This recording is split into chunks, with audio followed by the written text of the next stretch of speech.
Good evening बच्चों, कैसे हो? ऑनलाइन वालों, मेरी आवाज़ आ रही है आप लोगों को? यस। Yes sir. बेटा, आज हम नया चैप्टर स्टार्ट करने जा रहे हैं, financial accounting with adjustment. Financial accounting with adjustment का हम चैप्टर स्टार्ट करने जा रहे हैं। बहुत ही इंपॉर्टेंट चैप्टर है ये। और आप सब लोगों को ये बोला जाएगा कि भाई फाइनेंशियल स्टेटमेंट वाले में बैलेंस शीट आपकी मिलती नहीं है। और मैं आपको ये बताना चाहूँगा कि ये फाइनेंशियल स्टेटमेंट बहुत ईजी है। ये जिस तरीके से आपको फाइनेंशियल स्टेटमेंट मैंने आपको विदाउट एडजस्टमेंट करा दिया, बताइए अब आपको इजी लग रहा है कि नहीं लग रहा है ये चैप्टर? रिद्धि, तक्षिता,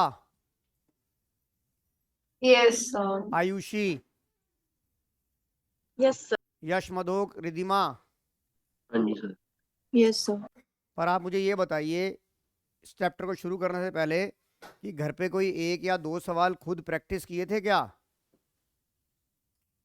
विदाउट एडजस्टमेंट के? हाँ जी सर। फर्स्ट टाइम में बैलेंस शीट मिल रही थी यश, मधोक? हाँ जी सर। और आप लोगों ने ऑफलाइन वालों कुछ प्रयत्न करने की कोशिश करी है क्या? फर्स्ट टाइम में आंसर आ रहा था? हाँ जी, गुरांग, नहीं किया। शक्ल बता रही है, आंखें बता रही है नहीं किया। रिद्धि, नहीं किया। क्यों नहीं किया भाई? कारण बताओ इस चीज का कि भाई स्कूल में कुछ और चल रहा था, हम कुछ और चल रहे थे, या क्रिसमस की एंजॉयमेंट हो रही थी? हाँ जी, जवाब चाहिए मुझे। नहीं करा, टाइम नहीं लग पाया। अच्छा, डेप्रिसिएशन मतलब कुछ ना कुछ अकाउंट्स। पर बेटा रिद्धि, ऐसा होता है, मैं ये कहता हूँ कि टच में रहोगे तो रहेगा बढ़िया, नहीं तो वो गैप बढ़ता चला जाएगा। आयुषी, आपने किए क्या बेटा? यस। निकल रहे थे आंसर आराम से? यस। ओके, चलिए आज हम चैप्टर शुरू करने जा रहे हैं, फाइनेंशियल अकाउंटिंग विद एडजस्टमेंट। देखिए, जैसा कि हमें पता है कि हमें क्या गिवन होता है, हमें ट्रायल बैलेंस गिवन होता है। हम ट्रायल बैलेंस की हेल्प से अपने फाइनेंशियल स्टेटमेंट बनाते हैं, जिसे हम trading account, P and L account और बैलेंस शीट बोलते हैं। अब एडजस्टमेंट का मतलब ये होता है कि ये जो एडजस्टमेंट मुझे एडिशनल इंफॉर्मेशन में दी होगी, मेरे को एडिशनल इंफॉर्मेशन में दी होगी, इस एडिशनल इंफॉर्मेशन जो मुझे गिवन है उसको हमने ट्रायल बैलेंस में इस इफेक्ट को कंसीडर नहीं करा है। दूसरी बात आपको ये भी बताना चाहूंगा कि हमने अकाउंट्स के अंदर स्टार्टिंग के अंदर तीन बेसिक फंडामेंटल अजम्पशन पढ़ी थी। तीन बेसिक फंडामेंटल अजम्पशन थी। नंबर वन, गोइंग कंसर्न, जिसमें यह कहा गया कि business is continue for indefinite period and no intention to close the business in near future. दूसरी हमने पढ़ी कंसिस्टेंसी। अब तो आपने डेप्रिसिएशन का चैप्टर कर लिया है कि डेप्रिसिएशन के दो मेथड हैं, डब्ल्यूडीवी और स्ट्रेट लाइन मेथड। उन्होंने ये कहा कि अगर आपने स्ट्रेट लाइन मेथड एक बार यूज कर लिया तो आप डब्ल्यूडीवी यूज नहीं कर सकते ईयर टू ईयर, ताकि आप इजीली कंपेयर कर सकें अपने फाइनेंशियल्स को। और अगर तीसरा आपने बेसिक फंडामेंटल से पढ़ा एक्रूअल, जिसने ये बोला कि इवेंट इनकर हो जाए ये मैटर नहीं करता कि आपने उसका सेटलमेंट किया या नहीं किया। जैसे एक्सपेंसेस के केस में पे किया या नहीं किया, जिसके आपको outstanding expenses, expenses due but not paid बोला। इसके साथ हमने एक और आइटम पढ़ी थी, that called the matching concept. अब एक्रूअल और मैचिंग, इन सब की एप्लीकेशन स्टार्ट होगी। मतलब इस कॉन्सेप्ट को जो आपने सीखा, इस कॉन्सेप्ट को अब आप कैसे एप्लीकेबल करेंगे। एक बार आप एप्लीकेबल कर चुके हो, जब हमने बेसिस ऑफ अकाउंटिंग किया था, जहां पे हमने किया था कैश बेसिस ऑफ अकाउंटिंग और एक्रूअल बेसिस ऑफ अकाउंटिंग। जब हमने एक्रूअल बेसिक अकाउंटिंग में प्रॉफिट निकाला था, वहां पर हमने एक्रूअल को कंसीडर किया था और मैचिंग को भी कंसीडर किया था। और मैचिंग कॉन्सेप्ट ये कहता है कि अगर आप किसी अकाउंटिंग पीरियड का ट्रू एंड फेयर प्रॉफिट निकालना चाहते हैं तो आपको उसके उसी पीरियड के रेवेन्यू को उसी पीरियड के एक्सपेंस के साथ कंपेयर करना पड़ेगा। इसका मतलब ये है कि अगर आप जैसे कि अब अगर आपको 2021 के, या मैं कहूँ कि 21-22 के 21 21 22 मत लो, क्योंकि अभी 21 22 कंप्लीट नहीं हुआ।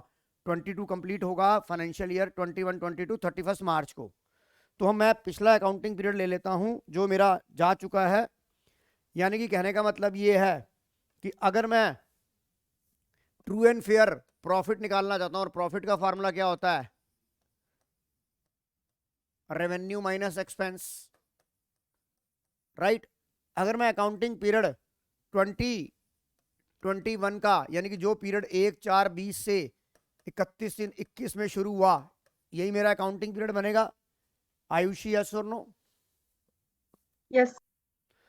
तो मुझे एक्सपेंस भी कौन से पीरियड के लेने पड़ेंगे, 1/4/20 से 31/3/21 तक के एक्सपेंस लेने पड़ेंगे। ये चीज मैं आपको इसलिए ज्यादा फोकस कर रहा हूं कि अगले साल हो सकता है फिर दोबारा, इस साल 30% आपका सिलेबस रिड्यूस था 12th क्लास में, हो सकता है next year CBSE complete syllabus के साथ आ जाए, अगर सभी स्थितियां सामान्य रही तो वहां पर एक चैप्टर आएगा नॉट फॉर प्रॉफिट ऑर्गेनाइजेशन का, जिसमें आपको ये बड़ी हेल्प मिलेगी इस चीज के। अब इसका मतलब यहाँ पर मेरे को रिवेन्यू माइनस एक्सपेंस हुआ। अब रिवेन्यू चाहे मैंने रिसीव हुआ या नहीं हुआ, हम कंसीडर करेंगे कि नहीं करेंगे। एक्रूअल भी यही कहता है और मैचिंग भी यही कहता है। एक्रूअल और मैचिंग को मैं आपस में कोरिलेट कर रहा हूं, क्योंकि अगर मुझे 20-21 का प्रॉफिट चाहिए तो मुझे 20-21 का ही रिवेन्यू लेना पड़ेगा, ना मैं 19-20 का लूंगा, ना मैं 21-22 का लूंगा, ना मैं प्रीवियस ईयर का रिवेन्यू कंसीडर करूंगा, ना मैं नेक्स्ट ईयर का। मैं कौन से पीरियड का लूंगा, only 20-21। You got my point.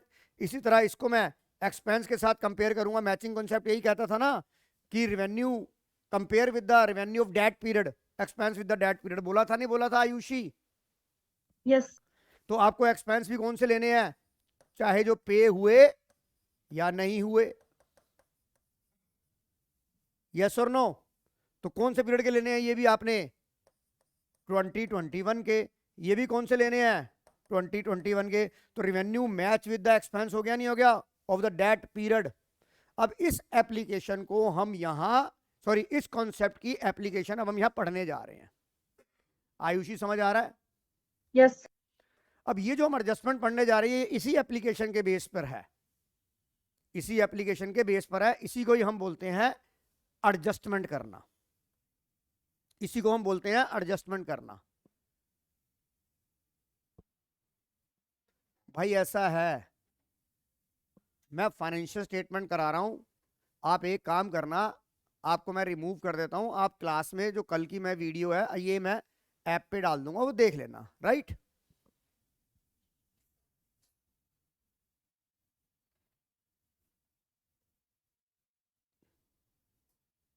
देख कितनी जल्दी कैमरे ऑन हो गए। मुझे लग रहा है मैंने बोलने की देर थी, बटन दबा के रखा था कि जैसे वो कहता ना, विक्रम बेताल वाली फिल्म थी एक, वो नाटक था कि तू बोला और मैं उड़ा,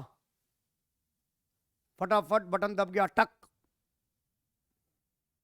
आइए अब इस चीज को, एप्लीकेशन को समझाने के लिए मैं आपको एक एग्जाम्पल के थ्रू आपको ये चीज मैं ज्यादा अच्छे से समझा पाऊंगा। मैंने अभी बोला कि मेरे को रिवेन्यू को कंपेयर करना है एक्सपेंस के साथ, तो कमाई की बात नहीं करते, पहले एक्सपेंस की बात कर लेते हैं। देखिए मैं आपको एक एडजस्टमेंट तो करा चुका हूं, टोटल हमारी 15 एडिशनल इंफॉर्मेशन में 15 एडजस्टमेंट कराऊंगा आपको, जो आपके सिलेबस के अंदर मैं एक एडजस्टमेंट करा चुका हूं। अभी फिलहाल इसे हम याद कर लेते हैं, ये क्या होगा कैसे होगा वो मैं बाद में बताऊंगा। वो एडजस्टमेंट थी हमारी चैप्टर नंबर 1 में, क्लोजिंग स्टॉक। ये आपको एडिशनल इंफॉर्मेशन में यानी कि ट्रायल बैलेंस के फुटनोट में दी हुई है, ये आपको ट्रायल बैलेंस के फुटनोट में दे रखी है। तो इसका हमारा ट्रीटमेंट क्या था, अगर मैं क्लोजिंग स्टॉक कहता हूं ₹50,000 और मैं लिखता हूं यहां पर मार्केट वैल्यू 47,000 या 48,000, तो मेरा कॉन्सेप्ट ये कहता है प्रूडेंस, कॉस्ट और market value which ever is lower. तो मैं अपनी बुक्स में इसे किस वैल्यू पे दिखाऊंगा, 48 पे दिखाऊंगा, राइट रिदिमा? प्रूडेंस ने ये सिखाया था,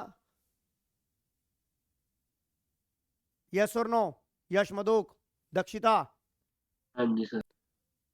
Yes, sir. तो अब आप क्या करेंगे, अपने कॉपी के लास्ट के 3 पेज खोलिए, जहां पर इन ब्रीफ मैं आपको ये एडजस्टमेंट बताऊंगा।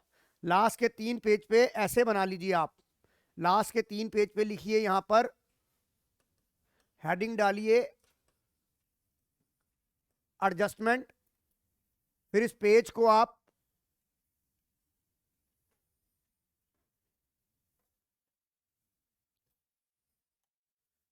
तीन हिस्सों में डिवाइड कर लीजिए। ऊपर लिखिए एडजस्टमेंट का number 1, that is called closing stock. फिर इसका यहां ये वाला जो कॉलम है ये क्या है, ये ट्रीटमेंट का कॉलम है। ये दोनों कॉलम क्या है, ट्रीटमेंट इन ट्रेडिंग एंड, यहां लिखिए treatment in trading and P&L account, that is your final result, treatment in trading and P&L account. और अगले कॉलम में लिखिए treatment in balance sheet, treatment in balance sheet. और पहली आइटम थी आपकी पर्टिकुलर्स, पहली आइटम थी आपकी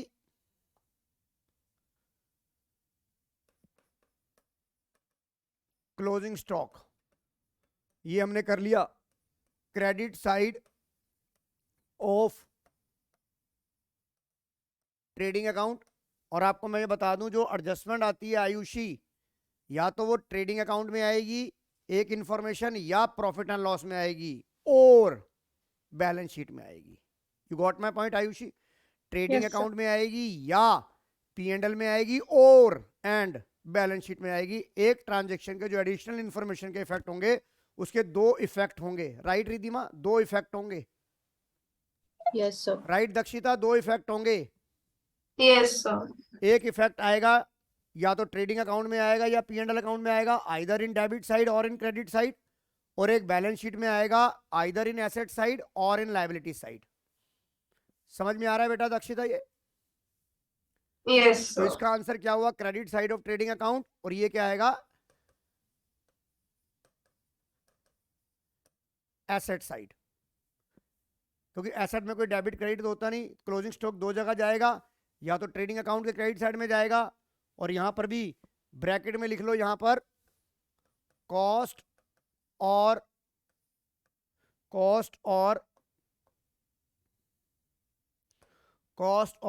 मार्केट वैल्यू। क्योंकि जब आप पेपर करेंगे, एक दिन के अंदर इतनी सारी एडजस्टमेंट रीड नहीं कर सकते आप। फटाफट ये समरी देखिएगा, आपको सारा रिकॉल हो जाएगा। तुषार समझ आ रहा है?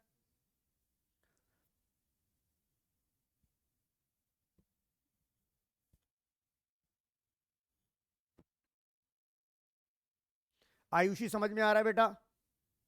Yes, sir. जो आपकी ट्रायल बैलेंस की आइटम होती है वो एक ही जगह जाती है, जो आपकी ट्रायल बैलेंस की आइटम होती है वो एक ही जगह जाती है। राइट रिधिमा? जाती है ना बेटा? Yes, sir. ये क्लोजिंग स्टॉक कब दिया हो, जब एडजस्टमेंट में दिया हो। यहां पर मैं आपको एक छोटा सा स्टार लगा के दे रहा हूं, यहीं पे इसी का ट्रीटमेंट लिख रहा हूं। If closing stock shown in trial balance, अगर आपको क्लोजिंग स्टॉक ट्रायल बैलेंस में दे दिया गया हो, अगर आपको क्लोजिंग स्टॉक ट्रायल बैलेंस में दे दिया गया हो, तो वो एक ही जगह जाएगा, तो वो ट्रेडिंग अकाउंट के अंदर नहीं आएगा। ये कहां जाएगा, सिर्फ एसेट साइड में। Is it clear? क्योंकि जब क्लोजिंग स्टॉक आपका ट्रायल बैलेंस में आता है, तो इसका मतलब वहां पर एडजस्टेड परचेज हो जाता, मतलब वो क्लोजिंग स्टॉक एडजस्ट हो जाता है।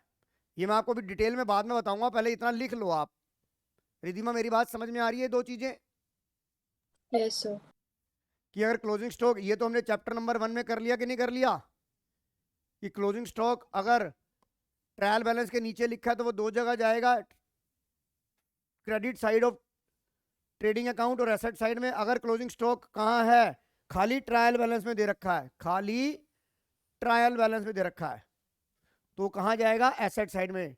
ये दो जगह नहीं जाएगा, क्योंकि ट्रायल बैलेंस की आइटम एक ही जगह जाती है। अब इसका पूरा डिटेल बताऊंगा क्यों। मेरी बात समझ में आ रही है ये बेटा? आयुषी समझ आ रहा है? आर्यन सचदेवा समझ आ रहा है बेटा? Yes sir. अब आ जाओ, जो मैंने आपको बात बोली कि जो एडिशनल इंफॉर्मेशन होती है उसे हमने अभी बुक्स में कंसीडर नहीं करा, इस बात के बारे में और मैचिंग के बारे में बात करते हैं। सबसे पहले मैं आपको इसकी इंटरप्रिटेशन समझाता हूं। अब जो दूसरी एडजस्टमेंट को मैं अभी नाम नहीं बता रहा, पहले मैं आपको समझा रहा हूं कि एडजस्टमेंट क्यों बनी, और आप खुद एक्सेप्ट करेंगे कि ये चीज होनी चाहिए, तभी आपका ट्रू एंड फेयर प्रॉफिट आएगा। राइट आयुषी? यस। अब मैं आपको अभी एडजस्टमेंट का नाम नहीं बता रहा हूं, मैं वैसे एक खर्चे का नाम लेके चल रहा हूं। मैंने एक ट्रायल बैलेंस बनाया,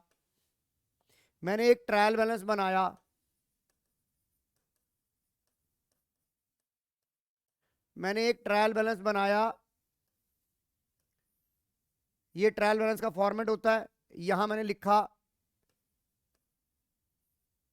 वेजेस अकाउंट,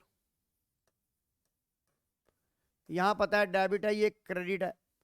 मैंने यहां लिखा लेट से 50,000 रुपये, मैंने यहां लिखा 50,000 रुपये। बोलो हाँ हाँ।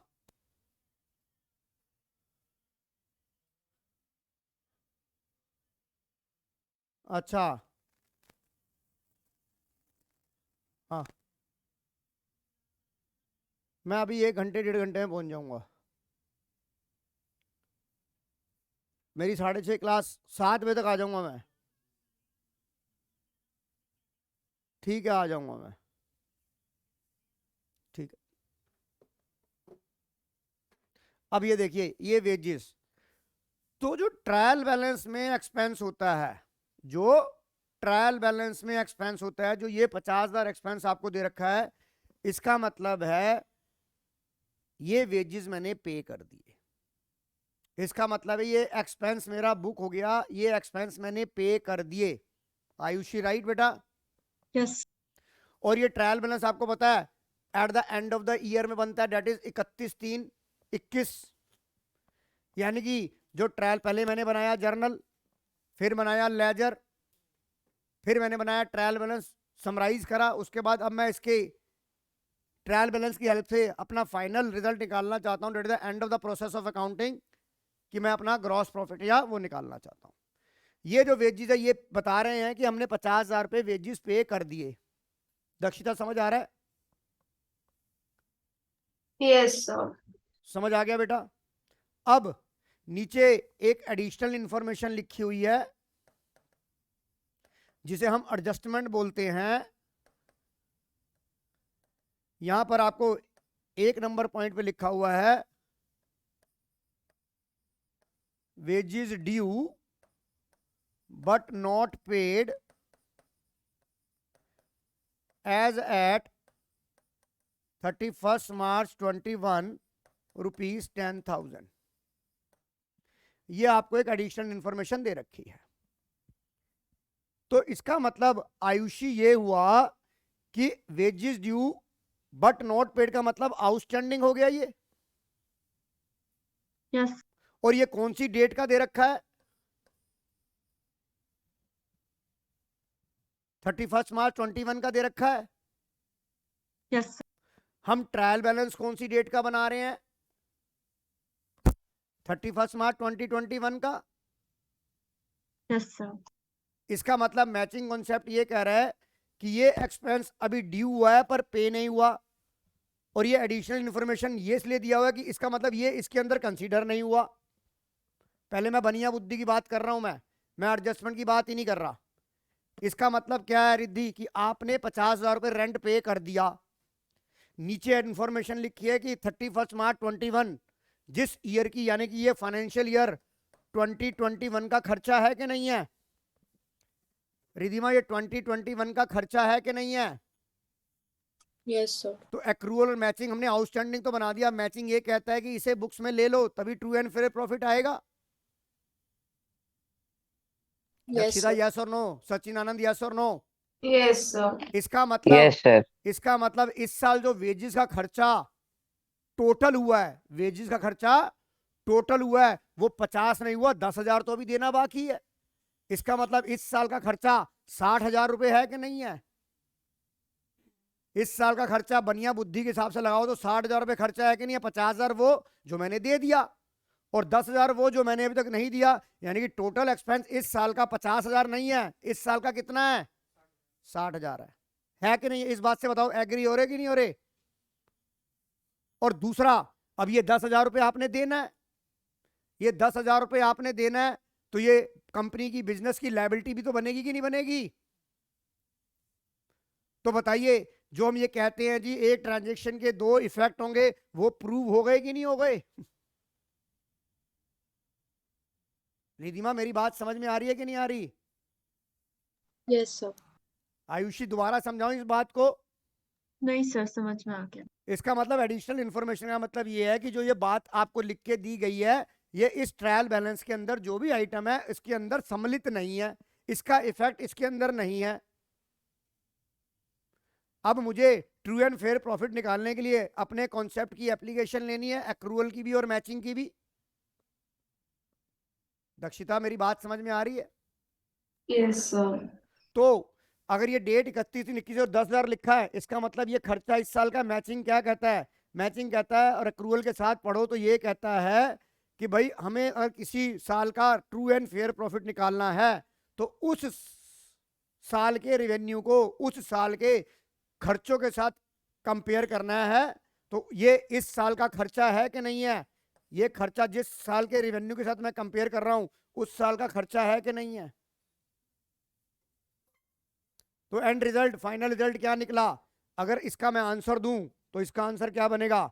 और जब भी कोई आपको एडिशनल इंफॉर्मेशन दे रखी होगी, जब भी आपको एडिशनल इंफॉर्मेशन दे रखी होगी तो आप क्या करेंगे? जिसके ऊपर भी एडिशनल इंफॉर्मेशन लिखी होगी उस पर ऐसे स्टार लगा लेंगे, उस पर ऐसे स्टार लगा लेंगे। इसका मतलब ये है कि ये मुझे इनर कॉलम में लिखना है, इसके बारे में मुझे एक्स्ट्रा सोचना है।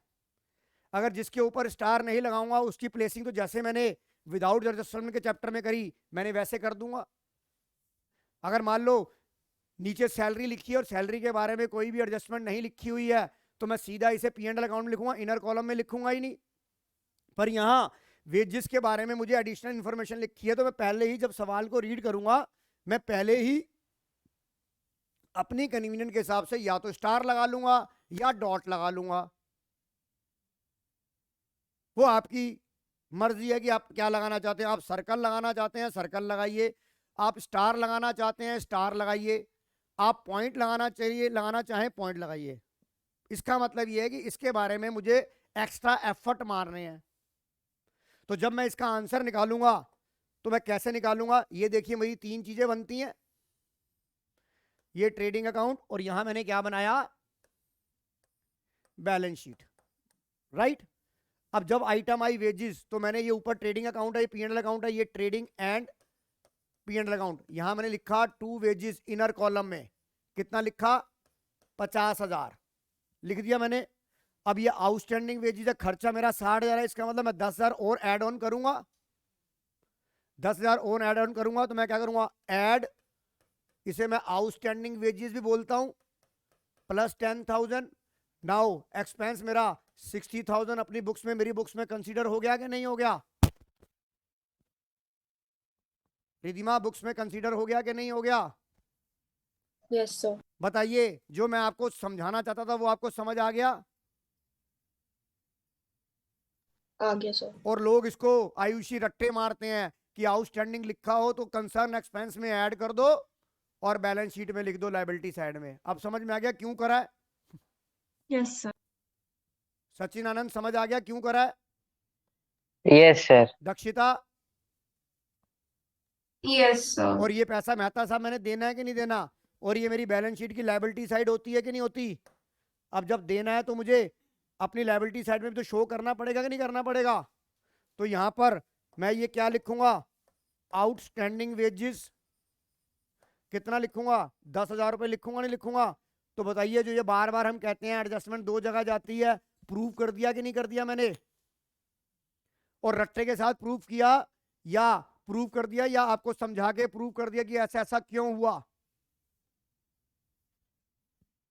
हाँ जी आर्यन सचदेवा जी, यस सर, समझ आ गया। समझ आ गया? आयुषी, रिधिमा? Yes, sir. अब मान लीजिए यहां पर देखिए, यहां पर मैं ये लिख देता हूं सैलरीज अकाउंट 70,000 रुपए, सैलरी अकाउंट 70,000 रुपए, और यहां लिख देता हूं salary outstanding as at 31/3/20 rupees 5,000 रुपए। तो क्या मैं इस सैलरी को उसमें ऐड करूंगा दक्षिता या नहीं करूंगा? सर ऐड करेंगे। नहीं करेंगे। हम्म, क्यों? मुझे यही तो था। ये बता, ये डेट कौन सी लिखी है? अच्छा तो लास्ट ईयर का है। हाँ, ये लास्ट ईयर की है। मैचिंग कॉन्सेप्ट क्या कहता है कि अगर आपको ट्रू एंड फेयर प्रॉफिट लगाना है तो जिस ईयर के आप रेवेन्यू को कंपेयर कर रहे हैं उस साल के एक्सपेंस के साथ कंपेयर। ये जो कांड हुआ होगा तो पिछले साल की बैलेंस शीट में हो चुका होगा, यस सर। यानी कि ये तो लास्ट ईयर की आउटस्टैंडिंग है। ये क्या थी? करंट ईयर की थी कि नहीं थी?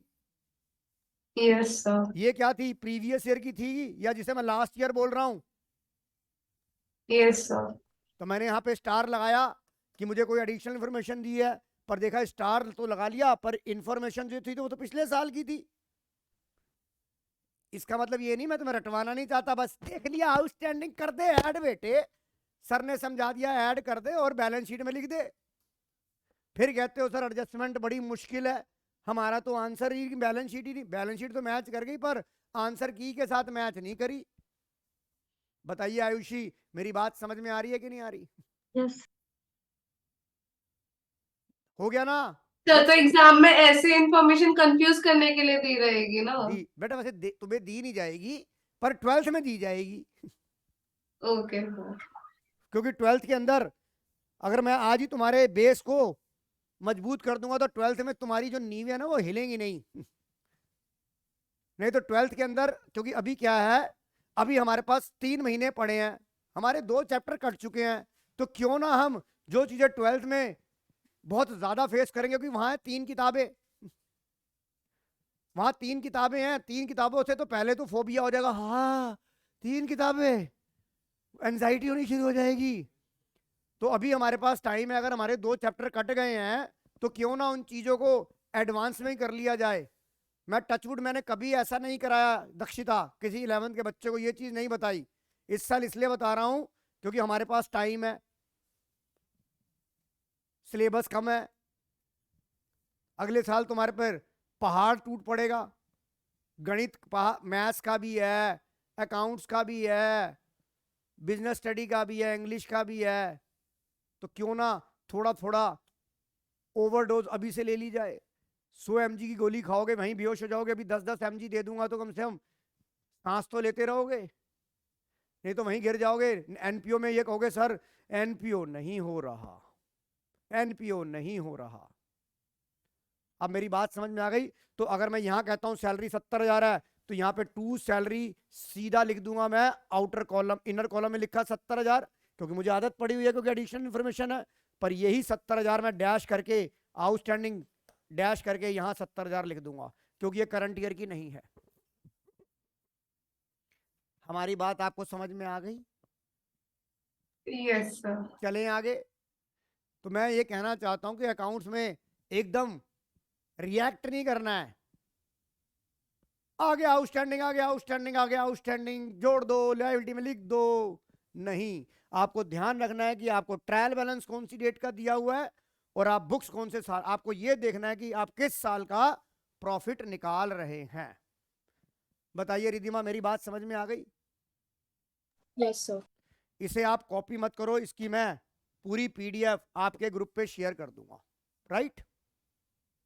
सर आप बोलते फिर पीडीएफ भेजना अरे भूल यार नहीं यार, जाते हैं। अभी तू एक काम करियो, दक्षिता बिल्कुल सही बोला है, इस टाइम बजे 5:30। तुम क्लास से उठ के मत जाना जब तक पीडीएफ तुम्हारे व्हाट्सएप ग्रुप पे आ नहीं जाएगी। तुम में से कोई भी लीव मत करना, बस पहले मेरे से ये करा देना, नहीं तो फिर मैं गजनी की तरह भाग जाता हूं मैं। Okay sir. राइट। आइए, ये मेरी बात समझ में आ गई कि नहीं आ गई आयुषी? Yes.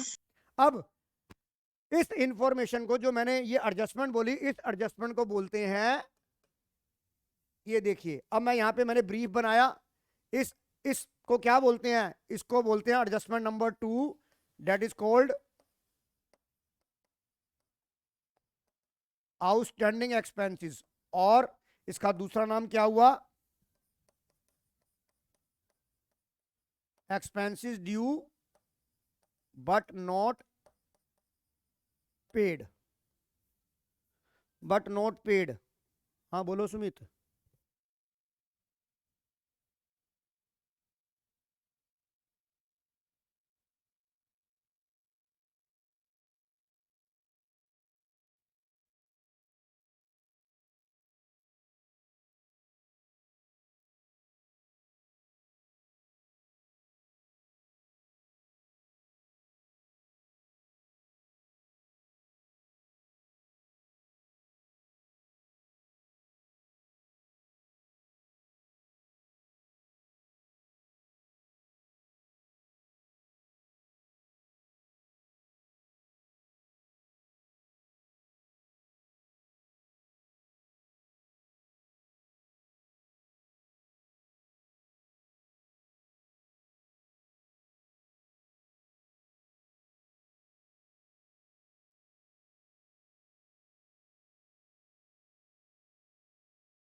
आइए, तो इसका आंसर क्या होगा?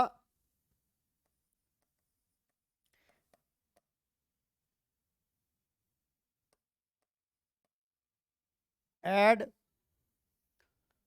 हेलो, हाँ बोलो सुमित।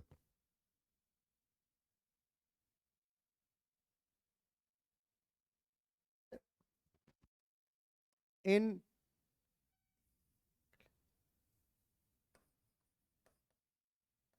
कंसर्न एक्सपेंसेस, जैसे मान लो वेजेस हुआ तो वेजेस में ऐड कर दिया, सैलरी हुआ तो सैलरी में ऐड कर दिया, रेंट हुआ तो रेंट में ऐड कर दिया।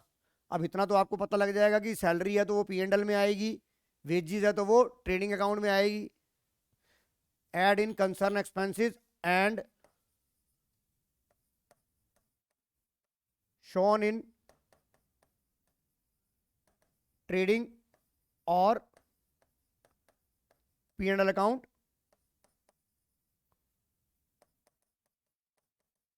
Debit side.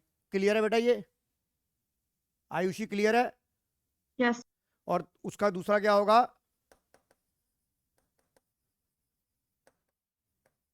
Shown in liability side. Liability side में भी तो दिखाओगे ना, लायबिलिटी साइड में भी दिखाओगे ना बेटा? कोई दिक्कत? शिवम कोई दिक्कत? अरे भाई बता रहा हूं, एक एक करके बता रहा हूं, तूने चैप्टर कर रखा है, नहीं बताऊंगा तो बताऊंगा, सब कुछ बताऊंगा, कोई भी चीज छोड़ूंगा नहीं तुम्हारे साथ। यहां तक मेरी बात समझ में आ गई? आज 2 ही एडजस्टमेंट करानी है मुझे, पर ऐसे करा दूंगा कि डाउट की जो प्रोबेबिलिटी है वो 0 हो जाएगी आपकी। हर एंगल से समझाऊंगा आपको, टेंशन मत लो। यहां तक बताइए समझ आ गया कि नहीं आ गया? अब एग्जामिनर इस एडजस्टमेंट को जो हमने ये बोला expenses due but not paid को, expenses due but not paid,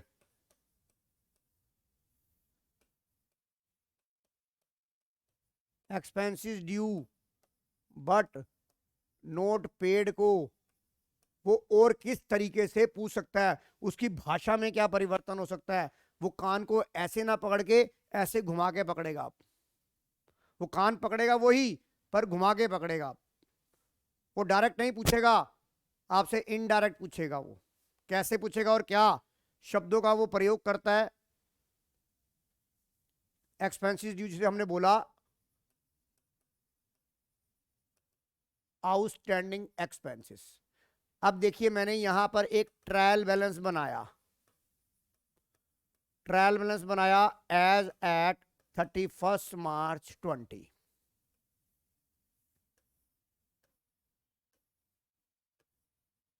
मैंने यहां लिखा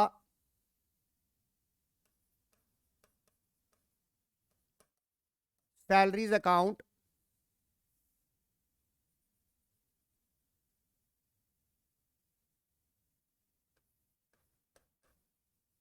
$66,000। मैंने लिखा सैलरी अकाउंट 66,000 और यहां लिखा एडिशनल इंफॉर्मेशन में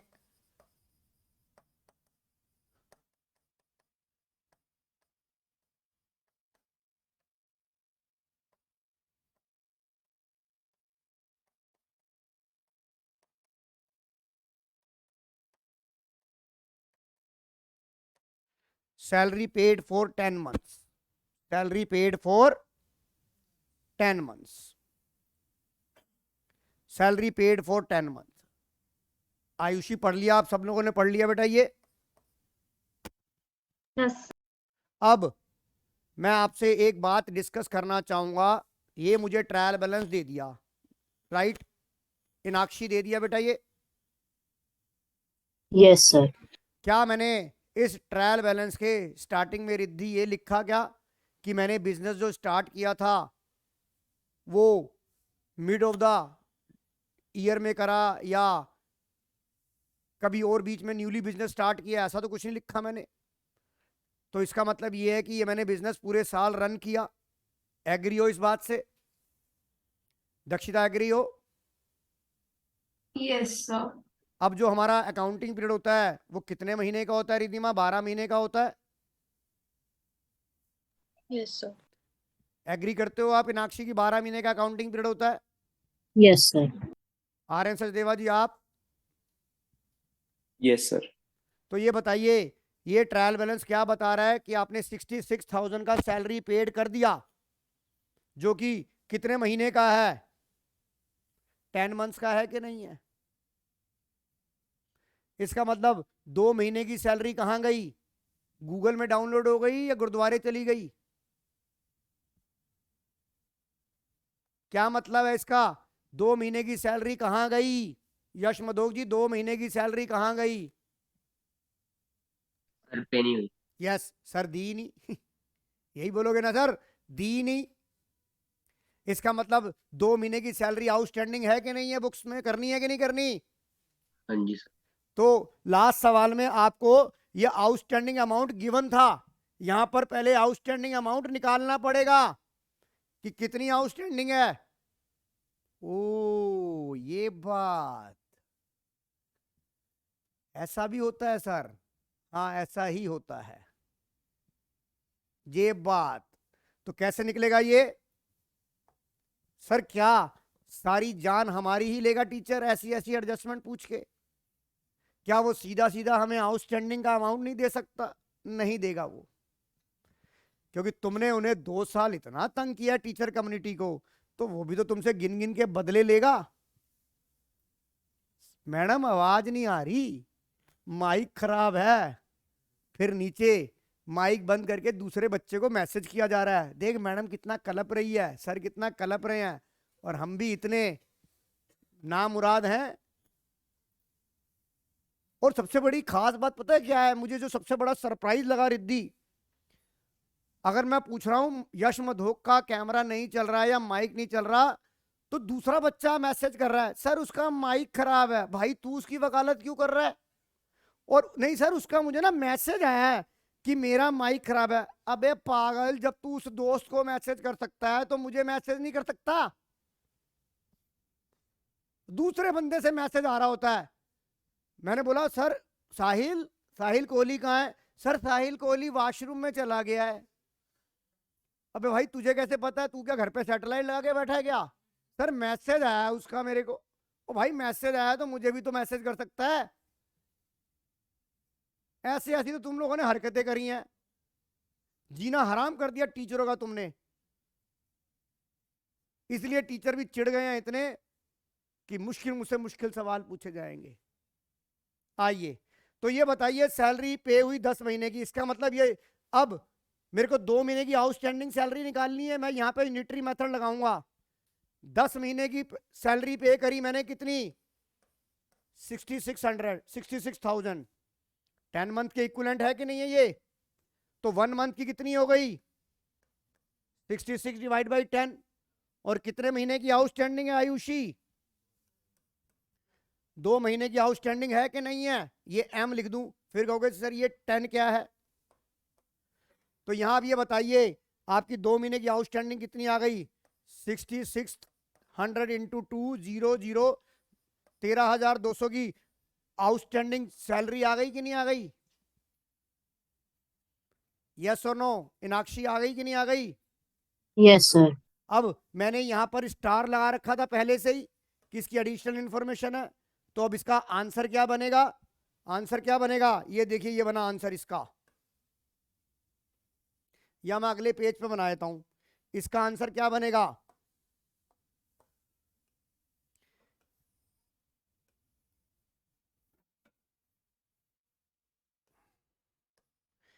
ये बैलेंस शीट है कौन से दिन की?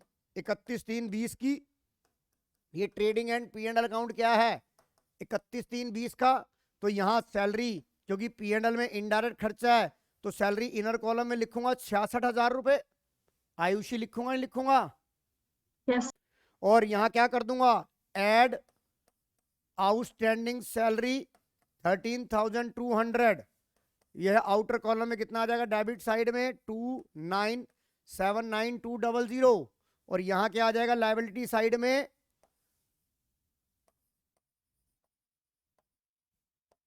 Outstanding salary 13,200। बताओ मेरी बात समझ में आ गई कि नहीं आ गई?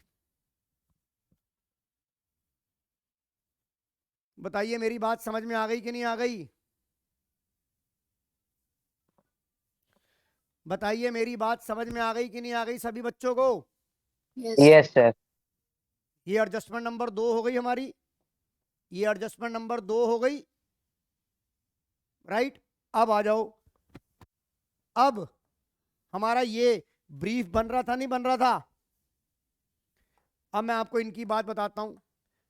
अब शिवम सरीन ने जो सवाल पूछा मैं उसका जवाब दूंगा। ये आपका ट्रायल बैलेंस गिवन है 31/3/20 का, और आपको ट्रायल बैलेंस में शिवम सरीनी जवाब देंगे मुझे इस बात का कि मुझे ट्रायल बैलेंस में गिवन है आउटस्टैंडिंग वेजेस अमाउंट 15,000 रुपए। तो ये बताइए मुझे ट्रायल बैलेंस में कहाँ आएंगे? ये डेबिट में आएंगे, क्रेडिट में आएंगे? क्रेडिट में। क्यों आएंगे क्रेडिट में? लायबिलिटी है, राइट। अगर ट्रायल बैलेंस में मुझे दे दिया 15,000 रुपए, मुझे एडिशनल इंफॉर्मेशन में नहीं दिया, मुझे ट्रायल बैलेंस में दे दिया, मुझे ट्रायल बैलेंस में दे दिया, तो इसका मतलब आउटस्टैंडिंग वेजेस का मतलब क्या होता है? लायबिलिटी होता है कि नहीं होता आयुषी? Yes sir. होता है। तो ये सिर्फ ट्रायल बैलेंस की आइटम एक ही जगह जाएगी। तो ये मेरी क्या है, लायबिलिटी है कि नहीं है? ये मेरी लायबिलिटी है कि नहीं है? और ये आउटस्टैंडिंग वेजेस का ट्रायल बैलेंस में आना इस बात को प्रूव करता है कि ये बुक्स में कंसीडर हो गई है ये। यस और नो? आयुषी यस और नो? तो ये कहाँ Yes. जाएगी अब? ये कहाँ जाएगी? ये ना तो ट्रेडिंग में जाएगी ना पी एंड एल में जाएगी। ये कहाँ जाएगी बेचारी? ये बेचारी जो काम के बोझ की मारी, ये कहाँ जाएगी? आउटस्टैंडिंग वेजेस लायबिलिटी साइड में जाएगी, सिर्फ एक ही जगह जाएगी, 15,000 रुपए। मेरी बात समझ में आ गई कि नहीं आ गई? यही बात आप कह रहे थे ना शिवम सरीन जी, तुषार जी, समझ आ गया कि नहीं आ गया? दर्श बाथम समझ आ गया? बड़ी तू क्रिसमस की पार्टी मना रहा था बुधवार के साथ, चश्मे चश्मे लगा के तुमने बड़ी अच्छी पार्टी करी है। कौन? शिवम? शिवम सरीन तो मुझे दिखा नहीं, तू और पर की फोटो नहीं दिखी मुझे, तेरी और बुधवार की फोटो तो दिख गई थी बेटे। सब पता लगता है मेरे को कौन क्या क्या कर रहा है। स्टॉक कर दे। मैंने स्टॉक का मतलब क्या था पहले मुझे ये बताओ यार। भाई मुझे तो ओपनिंग स्टॉक क्लोजिंग स्टॉक पता है, ये स्टॉक ताड़ रहे थे? क्यों, तू कैटरीना कैफ है जो ताड़ रहा था मैं? बेटा मैं कहता ना, एक एक एक कहावत है ना, हर सोसाइटी में लिखा होता, नेबरहुड एरिया, पड़ोसी की निगाहें चोरों से बचाती हैं, तो मास्टर की आंखें तुम्हें तुम्हारे बुरे कर्मों से बचाती हैं। हरे हरे हरे हरे हरे। आइए, तो ये कहाँ आएगा? सिर्फ बैलेंस शीट के में आएगा। तो आंसर क्या होगा? अगर हम अपनी ब्रीफ वाली जो अपनी जो समरी बना रहे हैं उसमें अगर मैं बात करूं, तो जब हम ट्रीटमेंट लिख रहे हैं तो हम यहां लिख सकते हैं तीसरा नंबर पॉइंट, आउटस्टैंडिंग एक्सपेंस का नाम लिख सकते हैं, क्योंकि वो वेजेस भी हो सकता है, रेंट भी हो सकता है। Outstanding expenses shown in trial balance only. इसका मतलब नो एडिशनल इंफॉर्मेशन गिवन, तो इसका आंसर यहां नहीं आएगा, यहां आ जाएगा।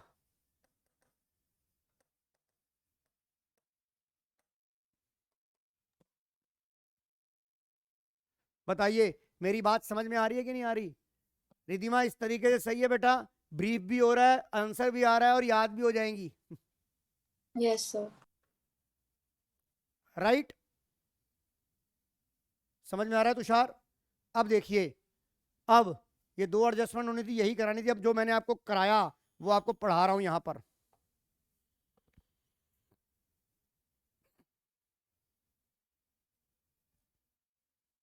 ये पढ़िए, adjustment entry, transaction which were not recorded earlier will be recorded now.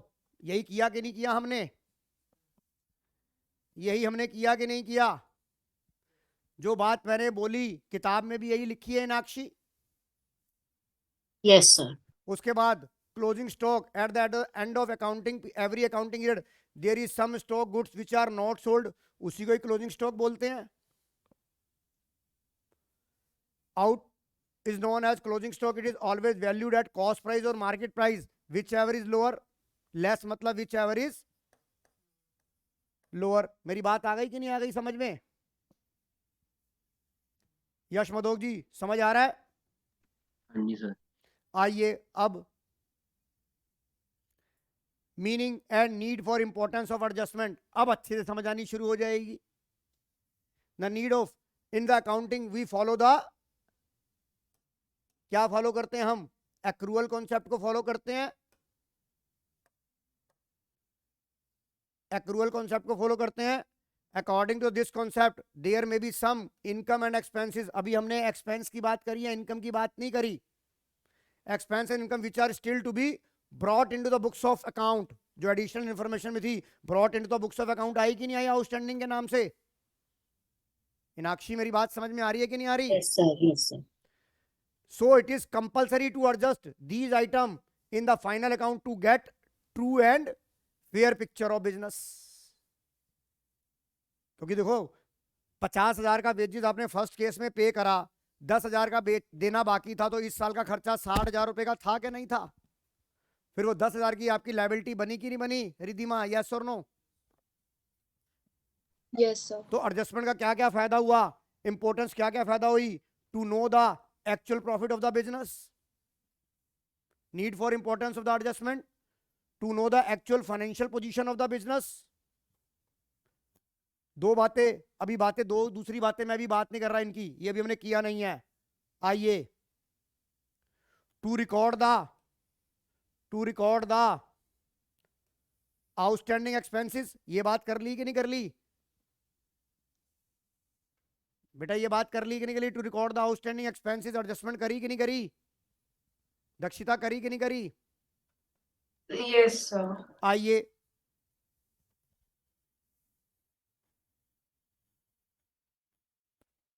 अब आ जाओ ट्रीटमेंट ऑफ क्लोजिंग स्टॉक के बारे में बात करी हमने। Treatment of closing stock if given in adjustment, इधर देखिए, if given in adjustment trading account के क्रेडिट साइड में आ गई, यही हमने लिखवाया आपको। और क्या लिखाया? एसेट साइड में दिखाया, यही लिखवाया आपको मैंने।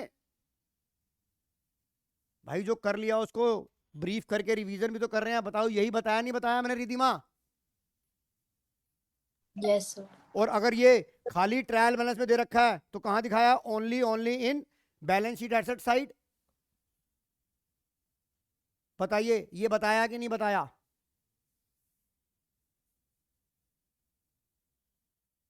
दक्षिता, बात समझ में आ गई कि नहीं आ गई? Yes sir. और इसमें कॉस्ट और market value which ever is lower, ये भी हमने कंसीडर कर लिया, ये भी हमने सीख लिया। चलूं आयुषी? Yes. आइए, फिर हमने करा ट्रीटमेंट ऑफ आउटस्टैंडिंग एक्सपेंसेस। अब आपको देखो यहां पर याद दिलाना चाहूंगा, मैंने अभी आपको बोला कि जो एडजस्टमेंट की एंट्री जो हमने एडिशनल इंफॉर्मेशन ली है, इसका मतलब वो हमने उस इंफॉर्मेशन को अपनी बुक्स में इफेक्ट नहीं डाला है। नहीं डाला ना आयुषी? नहीं डाला ना? नहीं। अब ये बता, जब सैलरी आउटस्टैंडिंग होती है तो जर्नल में हमने एंट्री सीखी थी नहीं सीखी थी? Expense account debit to outstanding expenses, ये हमने जर्नल एंट्री बनाई थी कि नहीं बनाई थी? Yes, sir. इसका मतलब ये चीज तूने अभी बुक्स में कंसीडर नहीं करी है, तो इसका मतलब ये मेरा एक्सपेंस डेबिट होने का मतलब क्या है? एक्सपेंस इंक्रीज हो गया Yes. और आउटस्टैंडिंग एक्सपेंसेस मेरी लायबिलिटी इंक्रीज हो गई कि नहीं हो गई? बता, एक्सपेंस इंक्रीज होगा तो डेबिट होगा, लायबिलिटी इंक्रीज होगी तो क्रेडिट होगी। Yes, sir. तो जब हम एंट्री बनाते हैं मोहक आउटस्टैंडिंग सैलरी की, तो बनाते नहीं बनाते? Salary account debit to outstanding salary. Wages की बनाते हैं wages account debit to outstanding wages. तो वो जो अब जो नेट रिजल्ट आ गया, जो मैंने आपको बढ़िया बुद्धि की तरह समझाई, उसकी बेसिकली जर्नल एंट्री ये थी कि नहीं? ये एडजस्टमेंट जर्नल एंट्री थी कि नहीं थी? जो हमने जर्नल एंट्री में भी कर ली थी, की थी कि नहीं की थी? और मैंने बोला था इसका बात का आपको असली नॉलेज जो आएगी वो चैप्टर नंबर 19 में आएगी, जब हम फाइनल अकाउंट विद एडजस्टमेंट करेंगे। ये बात उस दिन बोली थी कि नहीं बोली थी? अनाक्षी, समझ आ रहा है कि नहीं आ रहा? Yes, sir. तो जब हमने सैलरी वेजेस वाली बनाई तो हमने एंट्री करी wages account debit to outstanding wages 10,000। यही मेरी एडिशनल इंफॉर्मेशन थी आयुषी। Yes, sir. तो इसका मतलब वेजेस 10,000 रुपए से इंक्रीज हो गया। यस और नो दक्षिता? यस तो सर। ट्रायल बैलेंस में कितना तेरा? ट्रायल बैलेंस में 50,000 था कि नहीं था? Yes sir. अब इस इफेक्ट से 10,000 के 60,000 हो गया, तो एक टोटल एक्सपेंस तूने 60,000 लिखा था नहीं लिखा था? और ये 10,000 कहां जाएगा बेटे मेहता साहब? ये 10,000 और कहां जाएंगे? आउटस्टैंडिंग वेजेस आपकी लायबिलिटी बनेगी, लायबिलिटी बैलेंस शीट में आएगी कि नहीं आएगी? तो इसका मतलब क्या है? ट्रीटमेंट ऑफ आउटस्टैंडिंग अगर गिवन इन एडजस्टमेंट है तो add in the related item trading और P&L अकाउंट, और क्या होगा? Balance sheet liability side. अब हम शिव सरीन तेरा बात आ गया, अगर गिवन इन ट्रायल बैलेंस है तो कहां आएगा? Only in the balance sheet liability side. यही हमने अभी तक किया। यश मधोक, यही हमने किया अभी तक। Yes sir. चाहे आप ये देख लो, जो मैं सबसे पहला केस करा रहा हूं, ये लो, ये बताओ। अब इसको देखो, ये किया जो मैंने लिखवाया, ये इसका जीता जागता एग्जाम्पल है कि नहीं है? चेक करो सभी जने, ये है कि नहीं है? यहां अगर मैं इसकी एडजस्टमेंट एंट्री बनाऊंगा तो देखो, मैं इसकी एडजस्टमेंट एंट्री क्या बनाता? मैं यहां पर देखो ये चौरस में एक जनरल एंट्री बना रहा हूं, आई लव पिंक में मैं जनरल एंट्री बना रहा हूं इसकी wages due but not paid की मैं एंट्री बनाऊंगा। और ये कौन सी डेट की बनेगी? 31/3/20 की। ट्रायल बैलेंस बन चुके थे, ऑफलाइन वालों। अब मुझे इसकी एडजस्टमेंट एंट्री बनानी है तो मैं क्या बनाऊंगा? Wages account debit to outstanding wages बनाऊंगा कि नहीं बनाऊंगा? 10,000 से। अब ये इसका मतलब ये थोड़ा ना है कि मैं दोबारा से लेजर खोलने बैठ जाऊंगा। जब ट्रायल बैलेंस मैंने बना लिया तो दोबारा से लेजर नहीं बनाऊंगा, पर इसका इफेक्ट तो कंसीडर करूंगा। मैं बिना लेजर बनाए इसके इफेक्ट को कंसीडर कर रहा हूं नहीं कर रहा हूं? कि मेरी वेजेस ये जो 50,000 थी, ये 10,000 रुपए वेजेस और डेबिट हो गए, तो टोटल वेजेस 60,000 की हो गई कि नहीं हो गई? इनाक्षी समझ आ रहा है कि नहीं आ रहा? Yes, sir. ये तो था मेरा डबल इफेक्ट सिस्टम, पर मैंने आपको कॉन्सेप्ट समझा दिया, नहीं समझा दिया? मैचिंग और एक्रूअल को जब लिया मैंने, अब आपको हर एंगल से मैंने इधर से भी पकड़ के समझा दिया, उधर से भी पकड़ के समझा दिया। अगर इसके बाद भी समझ नहीं आया तो रट लो, इसके बाद भी समझ नहीं आया तो रट्टा मार लो कि आउटस्टैंडिंग ऐड होता है और लायबिलिटी साइड में लिखता है। फिर मेरा समझ लो ये हो गया, समझ लो जिसने याद कर लिया उसका मतलब ये है कि मैंने उसके आगे, वो मेरे लिए एक भैंस के बराबर है और मैंने भैंस के आगे बीन बजा दी, पी, रट लिया उसने। समझ में आ रहा है मेहता साहब? तूने क्या समझा मुझे कि मैंने भैंस के आगे बीन बजाई या भैंस के आगे पढ़ाया? बीन बजाई। देख साफ कह रहा है बीन बजाई, शर्म नहीं आती इस बात को कहते हुए। आ गया? तो ये बात समझ में आ गई कैसे प्रूव हुई है बात सारी की सारी? ठीक है, अब यहां रुके रहो, पहले मुझे तुम्हें ये व्हाट्सएप करने दो, नहीं तो गजनी ये भूल जाएगी। ये होल्ड करो जरा।